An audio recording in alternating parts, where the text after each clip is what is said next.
পরে এক সাজানো কথা কে বের করে দেয়? ওরে বান্দা, একটা মেশিন চলে 2 ঘন্টা চলার পরে ফ্যানের বাতাস দিয়া ঠান্ডা করো, মাইক গরম হয়, মাউথ গরম হয়ে যায়। ওরে তুমি 30 বছর 40 বছর 60-70 বছর জিহ্বা নামের মেশিনটা দিয়া নাড়ায় নাড়ায় কত কোটি কোটি কথা তুমি সাপ্লাই দিলা।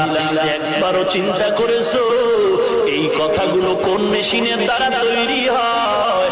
যদি একবার তালাশ করতি খুঁজে পাইতি কেউ না, তিনি আমার আল্লাহ।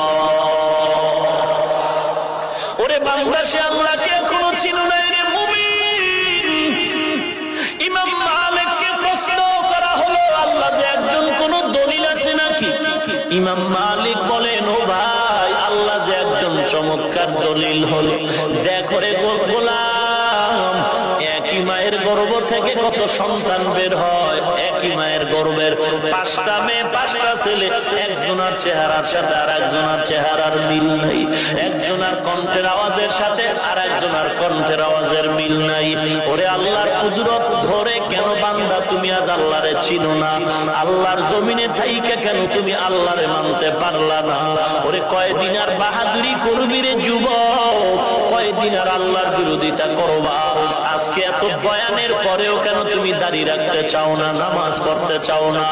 আমার দলে আসো বলি নাই, আমার টুপি মাথায় দাও বলি নাই, তুমি যে কোনো টুপি মাথায় দাও, চাই তুমি নবীর আদর্শওয়ালা হও। আমি 5 কল্লি টুপি মাথায় দিলাম, এই জন্য আমি বলবো না যে সবাই 5 কল্লি মাথায় দাও, কারণ আমার ইমানের হালাতের কথা বলছি।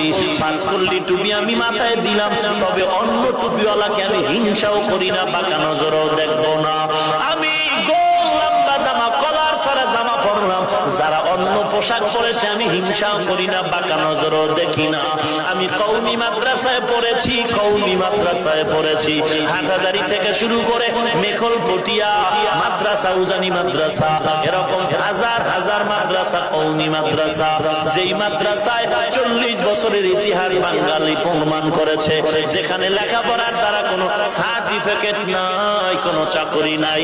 আমরা বেলুলেস মোল্লার দল, আমাদের কোনো টাইম নাই। এক সময় অনেকে বলতো কওমি মাদ্রাসার আলেমরা হলো বোবা, কথা বলতে জানে না। আল্লাহ